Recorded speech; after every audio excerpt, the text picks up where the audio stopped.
심채경 박사님이 사랑한 인간. 예. 이 주제를 들으셨을 때 고민이 많으셨다고 그랬잖아요. 너무 고민을 많이 했어요. 일단 사랑이란 무엇인가부터 시작해야 했고 우리는 어떤 사람을 사랑하는가? 우리가 사랑한다는 것은 사실인가? 실제로 무엇을 사랑하는 것인가? 이런 생각을 사실 되게 많이 했어요. 너무 많은 고민을 쓸데없이 많이 했는데 우리 이제 쓸데없는 얘기하는 프로그램이니까 제가 좋아하는 작가 중에 이제 알랭 드 보통이라는 작가 있는데 이 작가가 사랑에 관한 3부작을 쓰면서 이제 좀 사랑에 대해서 말하는 작가의 대표 작가 중에 한 명이 됐어요. 이제 알랭 보통의 책에서는 사랑이란 주제, 남녀 간의 사랑이란 주제를 놓고 여러 방면에서 조명을 하는데요. 그 작품을 보면 우리가 이렇게 연애를 하고 사랑하는 사람을 만나고 하는 게 그 사람을 정말 사랑하는 걸 수도 있지만 그 사람과 함께 있는 이 순간에 나를 사랑한다는 거예요.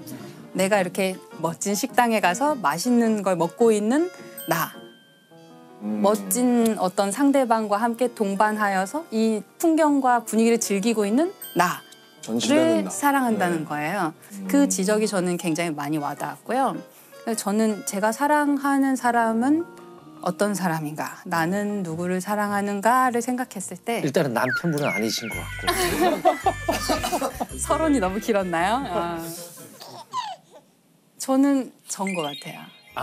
저는 일단 제가 제일 좋고 저를 제일 사랑하고 있고 다른 사람들을 볼 때 자기 자신을 잘 사랑하는 사람을 되게 좋아해요. 그렇죠. 자기 자신을 잘 사랑하고 있다는 거는 자기 자신의 모든 면을 잘 받아들이고 있고 자기 자신에 대해서 잘 파악하고 있고 그런 사람이라고 생각을 해요. 제가 이제 대학원에 오고 싶어하는 혹은 천문학자가 되고 싶어하는 제 후배들이 이제 저한테 가끔 고민 상담을 하러 올 때가 있는데 전 천문학 하고 싶은데 어떻게 하면 되나요? 아니면 자기는 과학자 되고 싶은데 수학과학을 잘 못해요. 물리 어려워요. 이런 식의 질문을 하러 와요. 제가 그 친구들한테 그걸 물어봐요. 직업 과학자가 되려면 사실은 대학원을 나올 수밖에 없고 박사 학위를 받는 게 거의 필수적이고 박사 학위를 받으면 그때 인생이 시작이 돼요. 이 과학자로서의 삶은 박사 학위를 받으면 끝이 아니라 그 시작에 햇병아리 박사가 돼요. 어떡해. 그러니까 그 과정, 그 라이센스를 따기 위해서 거의 20대의 거의 모든 시간을 대학원에서 보내야 돼요. 남들은 대기업에 학부만 졸업하고 대기업에 취직해서 대리 달고 과장 달고 하는 동안 난 계속 아직 대학원생이고 아직 대학원생이고 아직 대학원생인 거예요. 그래서 그 대학원생에 대한 밈이 그렇게 있군요. 그렇죠. 세상에서 제일 불쌍한 사람, 뭐 집에서 자고 있던 대학원생, 뭐 이런 식, 뭐 이런 식으로 맨날 항상 밈이 저는 전혀 몰랐는데. 농담 있어요. 원래 소년이 잘못하면 소년원에 가고 대학생이 잘못하면 대학원에 간다고. 유명한 말이죠. 네. 웃부다 웃포. 네. 그러니까 그게 그 시간을 다 버틸 수 있는지 나는 그게 가치 있다고 생각하는지 내가 내 젊은 날의 시간과 모든 기회비용을 다 투자하고 희생하고 할 만큼 내가 이것을 가치 있다고 판단하느냐 저는 그거를 제일 먼저 물어보라고 해요. 너 자신에 대해서 알아야 돼. 천문학을 아는 것보다 너 자신에 대해서 먼저 탐구해보기를 바란다. 그 얘기를 항상 하거든요.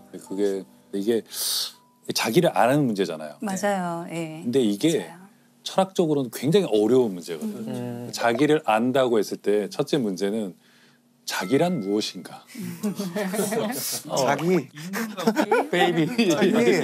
나라는 것이 그러니까 불교에 그런 말이 있거든요. 나라고 할 만한 것이 없다는 사실이 있다. 이런 말이 있어요. 근데 아무튼 그게 좀 어려운 얘기지만 나라는 것이 있나. 그러니까 왜냐하면 나라는 것이 자꾸 바뀌거든요. 맞아요. 근데 오늘은 내가 예를 들면 유튜버가 되고 싶은데 내일은 가수가 되고 싶고 모레는 또 누구의 걸 봤더니 영화배우가 그렇죠. 되고 싶고 인간은 자꾸 변하기 때문에 이 변하는 자아 중에 어떤 게 나냐.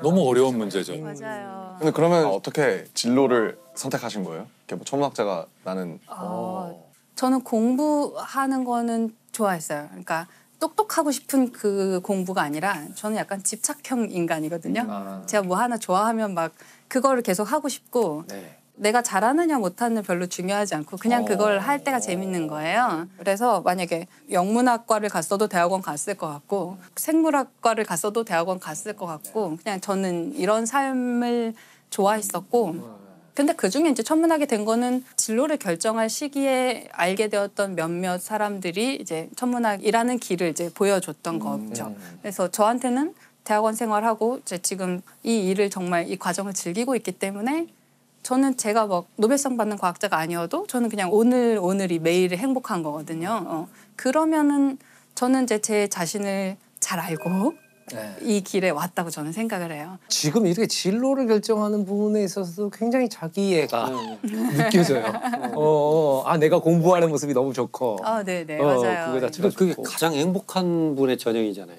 내가 정말 잘하는 건데 내가 좋아하는 거고 그것이 내가 직업으로 선택할 수 있고 이게 정말 행복한 거죠. 덕업일치라 그러죠. 그렇죠, 그렇죠. 그래서 최근에 이제 재밌었던 거는 김연경 선수의 인터뷰. 김연경 선수. 네, 김연경 선수의 인터뷰가 저는 너무 마음에 와닿는 거예요. 그분의 인터뷰가 어떤 식이냐면 김연경 같은 선수는 100년에 한 번 나올까 말까 한 선수라고 생각하는데 정말 그렇게 생각하시나요? 물어보면 그분은 네라고 대답하시는 거예요. 정말 그렇게 생각합니다. 정말 그렇게 생각합니다. 그렇죠.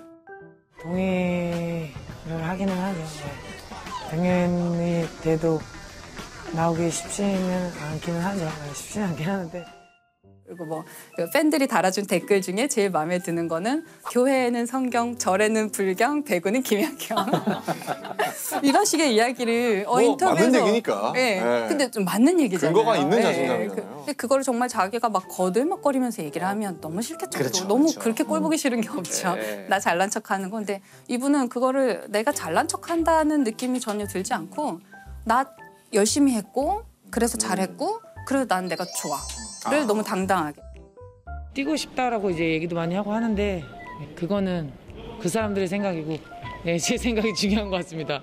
제가 잘 결정할 수 있도록 하겠습니다.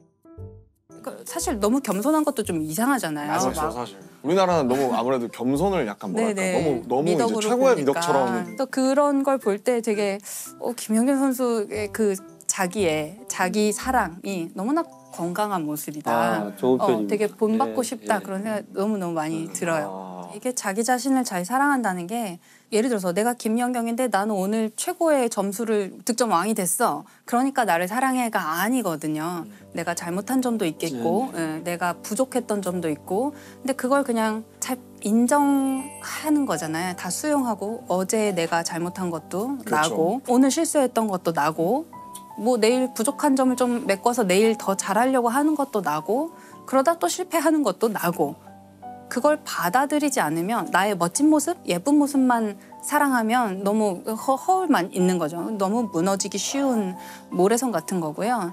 내가 못난 점도 있고 내 가장 발자크스러운 점을 내가 스스로 가장 잘 알지만 그래도 그런 나를 사랑하는 것이 굉장히 어려운 일이에요. 심채경 선생님은 자기 자신에 대한 사랑을 얘기하시잖아요. 자기애를 얘기하시는데 그러면 이제 심사위원 심채경, 선수 심채경, 자 도마 경기예요. 자 뛰어가다 탁 넘었어. 몇 점입니까? 10점 만점에. 제 자신이요? 네. 제 자신은 저는 10점입니다. 10점입니까? 네. 그러니까 멋있다. 그게 남이 평가하는 나는 5점이나 7점이나 실격일 수도 있겠죠. 경기장 밖으로 넘어 떨어졌을 수도 있지만 그게 나라는 심사위원한테는 그게 내가 10점인 거죠. 의외로 굉장히 외윤의 극강의 캐릭터세요. 아니 아까 말씀드렸잖아요. 목소리 제일 작으신 분이 제일 그러니까 위너야. 실눈캐 같은 거죠, 약간. 근데 이게 사람이 좀 약간 행복해지는 게 되게 어려우면서도 어찌 보면 되게 단순한 게 가치 판단의 무게 중심이 내 안에 있으면 되거든요. 우리가 천체들도 보면 무게 중심이 그 천체 안에 있으면 얘는 안정적으로 존재할 수 있어요. 근데 이 천체가 다른 천체들과 주고받는 무게 중심이 이 천체 밖에 있으면 궤도가 계속 섭동이 되는 거예요.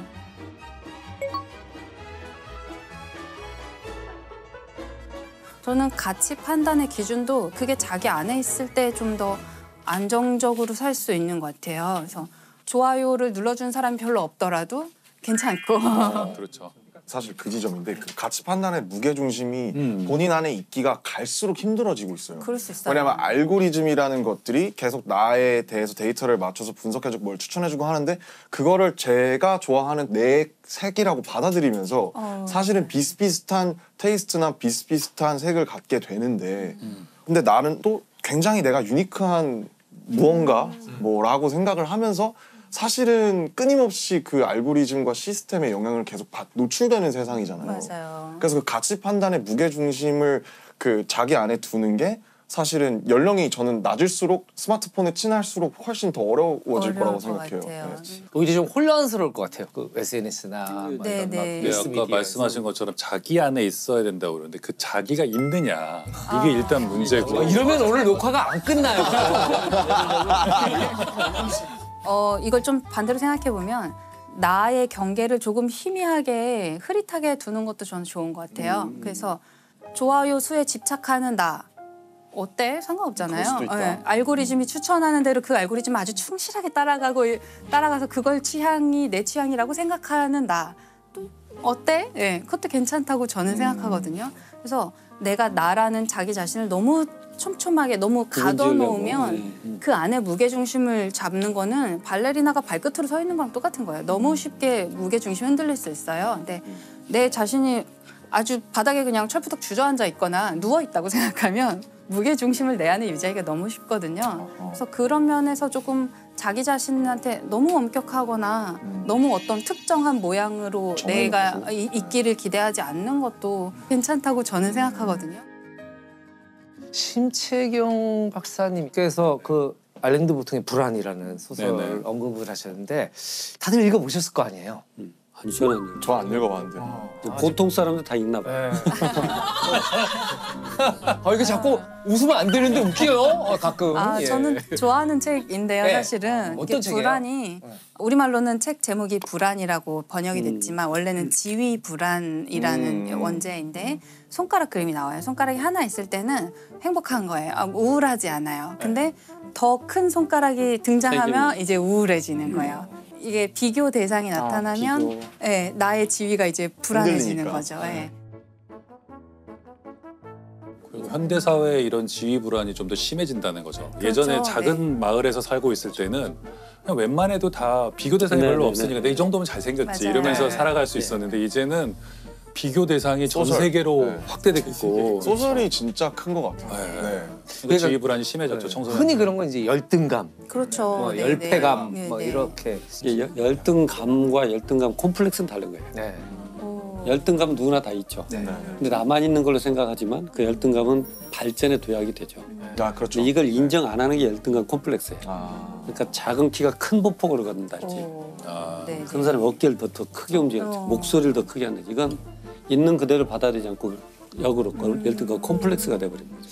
열등감 얘기를 해주시니까 이제 다시 김연경 선수의 이야기로 좀 돌아가고 싶은 네네네. 생각이 드는데요. 그렇죠. 김연경 선수에서 여기까지 왔어요. 맞아.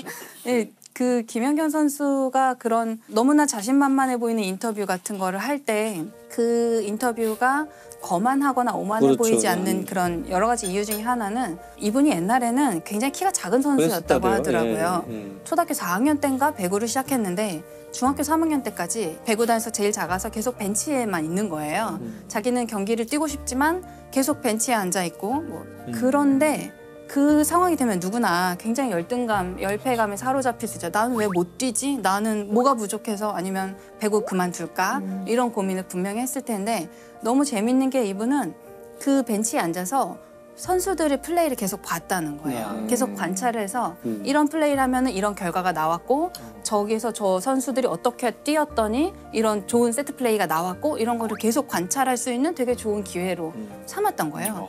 벤치에서 마치 감독이나 코치가 된 것처럼 몇 년을 배구 경기를 열심히 관찰했기 때문에 나중에 본인이 정말 키가 훌쩍 자라서 본인이 직접 플레이를 하게 되었을 때는 이 배구 경기장의 흐름을 너무나 잘 아는 선수가 된 거죠.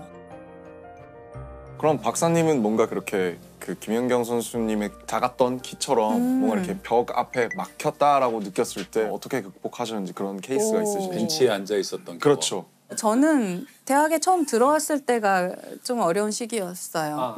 제가 망원경을 직접 본 적이 한 번도 없는 상태였어요. 저는 그냥 과에는 뭐 중학교 때부터 자기가 렌즈를 직접 깎아서 망원경을 만들어 본 장인이 사람. 있어, 장인이. 네. 갈릴레오 지대도 아니고 전문학자 하기 힘들다 힘들어. 네, 아주 어릴 때부터 관측을 많이 해본 사람 집에 굉장히 큰 경통의 망원경이 있는 사람들이 많은 거예요. 그리고 제가 잘 모르는 별자리 신화 이야기를 막 끝도 없이 나오는 거예요. 그럴 주눅 때 들었겠다. 완전히 주눅 네. 들죠. 완전히 주눅 들고 나는 별자리도 모르는데 학교에서는 별자리 가르쳐주지 않아요. 그러면 저는 계속 교양이 없는 상태로 교양이 없는 인간이 되는 거예요. 그게 너무 이제 처음에 주눅 들기가 쉬웠거든요. 저는 그게 처음에 되게 어려웠는데 저는 좀 시간이 지나면서 제가 할 수 있는 일을 찾기 시작했어요. 예를 들어서 과학은 우리가 팀을 이루어서 일을 하기 때문에 계산 잘하는 친구가 너무 필요하고요. 컴퓨터 코딩 잘하는 친구가 필요하고 그래프를 너무 멋있게 누구나 이해할 수 있는 좋은 그래프를 그리는 친구가 또 필요하고요. 또 뭐 펀드가 필요하니까 과제 예산을 잘 따오는 어떤 다른 동료나 선배가 필요하고 그 모든 사람들이 팀을 이뤄서 일해요. 그중에 제가 할 수 있는 역할을 이제 찾는 거죠. 네. 뭐였어요? 그렇게 하면 돈을 따오는 일? 돈을 따오려면 아직 좀 더 거물이 돼야 되고 네. 쉽지 않구나 그거. 네, 저는 저는 왜 그래프 그리는 것도 그리는, 코딩하는 것도 코딩, 좋아하고 네.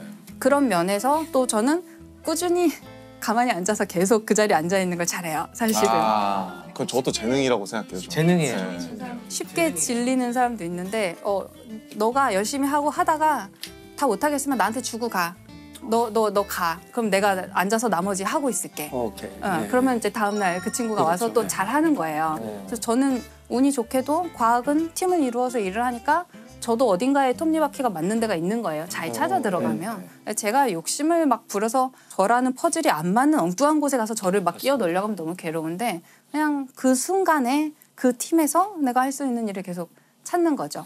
그러면은 그럭저럭 지낼만 해요. 그럭저럭 행복할 수 있고 그럭저럭 실패하지 않을 수 있어요. 과학은 매일매일 좋다. 조금씩. 팀으로 일할 수 있고 문학은 그런 거 안 돼요. 맞아, 그렇죠. 맞아. 팀으로 만들면 싸워요. 누가 서문을 쓰고 뭐 이럴 수는 없잖아요.